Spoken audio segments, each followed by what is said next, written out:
Hey guys, it's Ella from the BYOU magazine here, and I am with Burkely Duffield, and he is on the new show Beyond, and I think he stars in it, so that's pretty cool. So Burkely, can you tell us about your show and about your character? Yeah, of course.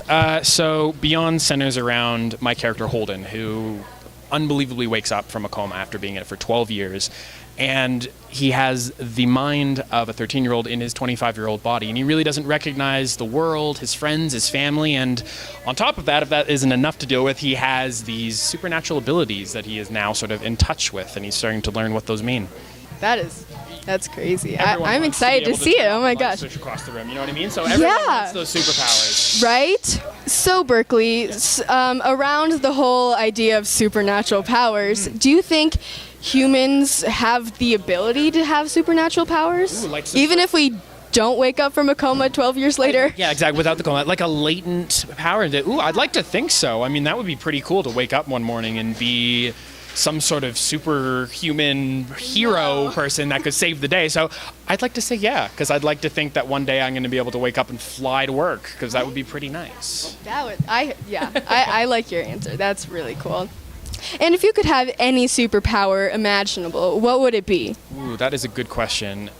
See, I'd like so many. If I could only pick one, I like the ability, like Wolverine's ability to heal.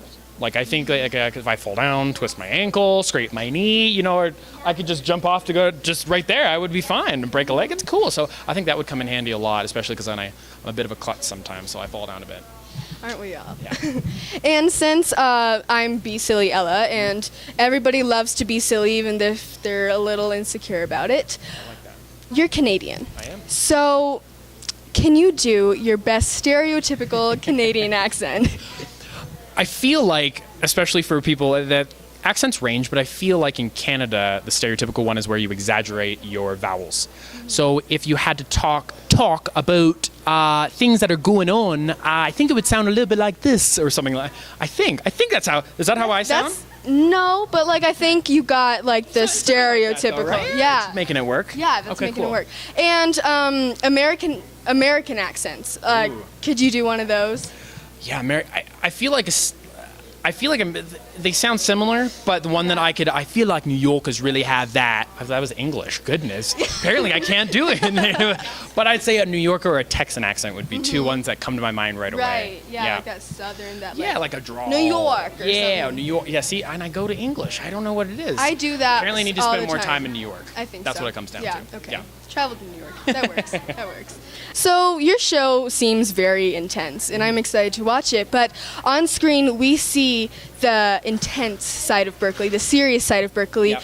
What is the silly side of Burkely, and what do you do when no one's around? The silly side. Okay. I love music, and I think that's sort of ingrained in me. I used to love playing music when I could, and I love to dance. So I think if I have a good beat on in the background, if I'm getting ready for something, if I'm just chilling at home, I'll bust out a little groove when no one's watching in the mirror by myself. And I think that's me just getting down to my core and just busting out a little couple moves for myself. Because why not dance? Dance like no one's watching. That is awesome. I love that. Just just grooving out. Right? Yeah. So Burkely, you've been in movies before, but I think this is the biggest thing, and that's awesome. Congratulations on your success. Thank you so much. So what do you have, what advice do you have for other people who want to pursue their dreams? Yeah, I mean, in any profession or life path or anything, I think it really comes down to perseverance. I mean, I've been working up through this industry for almost over a dozen years now. So it really takes the time and the effort and the commitment to be able to stick with your passion. And I mean, this is what I love to do, and I feel honored to be standing here today. But if you find a passion or something, it may not come easy. I say stick with it. Take the rejection, take the criticisms, try to build from that, and stick on the path that you think is true for yourself. Thank you so much, Burkely, for this awesome interview. Hey, thanks for having me. Of course. And at the end of all my videos, we do a silly face. Are you down for that? Yeah, let's do it. Awesome. Should we Ready? do it right now? On the count of three. 3. 1, 2, 3.